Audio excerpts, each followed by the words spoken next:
Olá pessoal, para quem não me conhece, meu nome é Rafael Pereira e eu estou passando aqui agora para poder explanar um pouco a respeito de um artigo que eu fiz um post ontem lá no perfil do meu Instagram, no meu perfil do Instagram. E é um artigo de um autor que se chama Roger Enoka. O Enoka é, na minha opinião, um dos maiores cientistas na área de neurociência do movimento humano. Ele publica trabalhos desde antes da década de 80 e ele hoje é professor da Universidade do Colorado, e é onde ele faz parte do Departamento de Fisiologia Integrativa e coordena o Laboratório de Neurofisiologia do Movimento.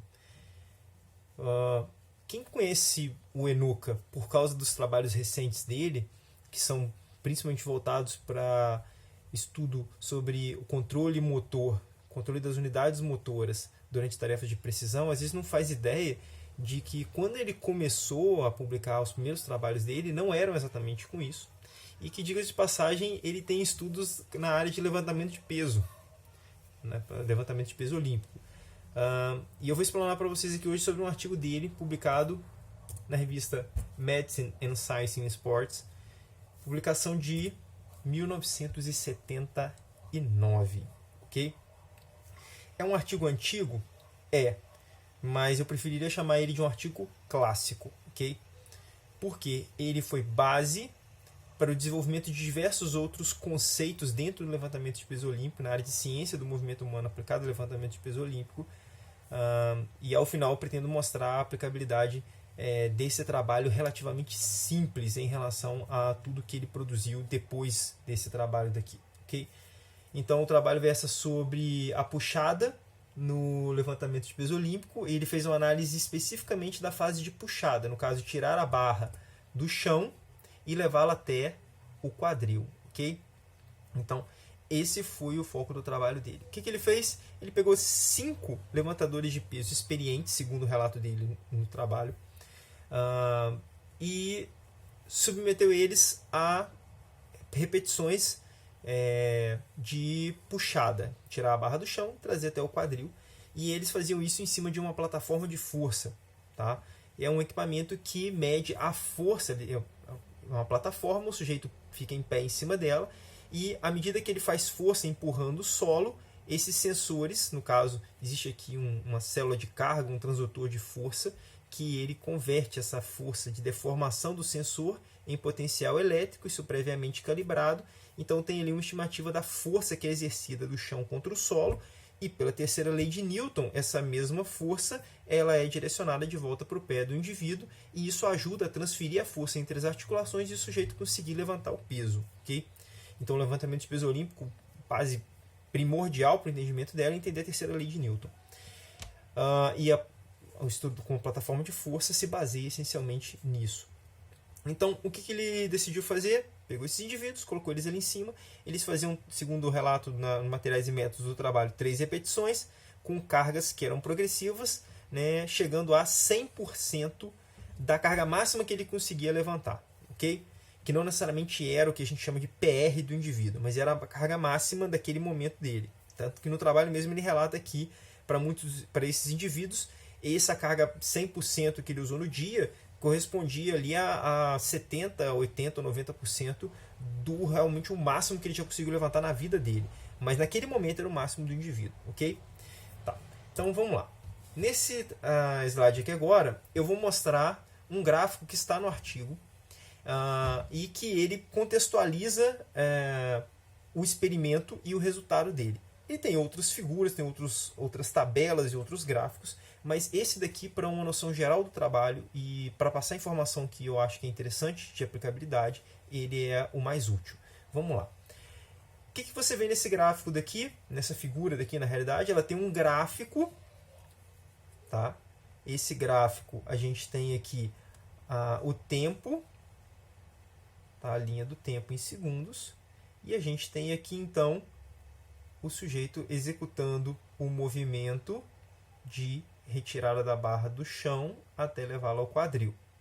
Bem, durante isso, o que acontece? Você tem uma força de reação ao solo que vai ser um somatório, né, do que eles chamam de peso do sistema, que é o corpo do indivíduo, mais o peso da barra, né, a barra olímpica, com a quantidade de peso que está somada a ela, ok? Mas repare que aqui, olha, seria essa linha seria o peso do sistema todo. Mas repare que a força de reação ao solo é bem maior do que isso daqui, o peso somado. Por quê? Porque ele está empurrando o chão para poder subir com esse peso, ok? Repare então que ele divide em 3 fases. Uma primeira fase, que é a fase de peso 1, que é essa daqui, aonde o indivíduo ele vai empurrando o chão e essa força de reação solo ela vai aumentando à medida que o tempo passa, ok? Então, quando a barra está chegando próxima ao joelho, você tem aí um pico de reação ao solo, ok? De força de reação ao solo, de empurrar o solo, ok? Isso vai aumentando progressivamente. Da mesma forma que o deslocamento da barra, a velocidade de deslocamento e, portanto, a aceleração da barra também vai aumentando. Só que o que acontece? Com cargas altas desse tipo, você não vai conseguir continuar acelerando o tempo todo. Então, você vai ter um momento, uma fase, onde o seu corpo vai fazer um ajuste ao redor da barra. Nesse momento, a força de reação ao solo reduz, ou seja, você não está contribuindo mais para gerar força para subir a barra. Você está num momento de transição para posicionar o seu corpo para você conseguir continuar produzindo força, empurrando o solo e continuar fazendo a barra deslocar. Então ele chamou essa fase de fase sem peso. Sem peso não é porque está sem peso nenhum, mas sim porque ele está reduzindo a força com que está sendo empurrado do solo, porque o sujeito está fazendo um ajuste na posição do corpo, ok? Esse momento ele é muito breve, tá? De acordo com as medidas que ele fez, baseado nos dados dele, isso vai estar em média ao redor de 100 milissegundos, variando um pouco para menos, um pouco para mais, de acordo com o indivíduo e a tentativa dele, mas vai gerar em torno disso. O que é condizente com a literatura dos artigos que analisam o levantamento de peso olímpico, que dividem as fases do levantamento de peso olímpico em primeira puxada, transição e segunda puxada, ok? Muitas das vezes, didaticamente, a gente ensina só o quê? A gente não ensina isso na prática, né? Mas faço pesquisa com isso. Mas na prática a gente vê os coaches fazendo o quê? Os professores ensinando primeira puxada e segunda puxada. Só que nisso daqui tem uma fase que é chamada de transição. E é preciso ensinar as pessoas que é preciso usar essa fase, tá? Que não tem como fugir dela, principalmente com cargas altas, fazendo com que ela tenha uma duração menor possível. Porque é uma fase onde você não está contribuindo na produção de força, é uma fase só de ajuste da posição. E isso é questão neural, de ajuste rápido para poder continuar produzindo força. E aí a gente vê aqui no gráfico, tá? Que ele chamou um terceiro momento, que é onde tem peso novamente. Ele chama de peso 2, né? O termo que ele usou aqui, ó. Tá com peso, segundo momento com peso, onde o sujeito volta a empurrar o solo e puxar. Ou seja, nessa fasezinha daqui, olha, de transição, o que está acontecendo simultâneo a isso é uma fase onde o sujeito dobra o joelho novamente, tá? Porque ele dobra o joelho novamente, faz um ajuste com o quadril e começa a gerar potência com o quadril e com um pouco de contribuição do quadríceps. Por quê? Na primeira fase, um levantador de peso olímpico bom, ele usa usa prioritariamente a força de extensão do joelho e mantém o quadril com alinhamento com o tronco, tá? Então vai fazer força, mas é uma força principalmente para manter a postura, para que ele utilize toda a força de quadril dele, usando o glúteo, já depois que ele faz essa transição, na segunda puxada.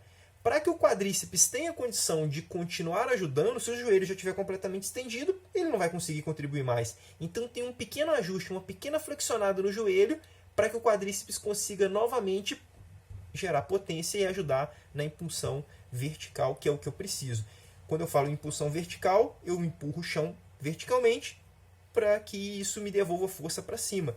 E é o que a gente vê aqui. A gente volta a ter um pico de força de reação ao solo em sentido vertical. Beleza? Aonde isso daqui se aplica, então? Essa é a questão. Na fase de transição, nos movimentos de LPO, a transição entre a primeira e a segunda puxada. Então, didaticamente falando, é interessante que se tenha essa fase em mente, porque com cargas altas não vai ter como fugir disso. A duração disso vai ser o quê? Em torno de 100 milissegundos. E estudos prévios como o de Kip Harris, já tinham mostrado que um snatch de sucesso, no caso do trabalho do Kip Harris, ele perfaz uma pequena desaceleração nessa fase. Quanto maior a desaceleração entre a primeira e a segunda puxada, ou seja, na fase que é chamada de transition ou transição, maior a chance de insucesso na repetição. Ok? Então daí a aplicabilidade em um artigo do Roger Enoka, de 1979, ajudou a construir a base para fundamentar a questão de que é preciso olhar a fase de pull do LPO não só como primeira e segunda puxada, mas como primeira puxada, transição, segunda puxada. Espero que tenha sido útil para você. Obrigado pela atenção. Grande abraço.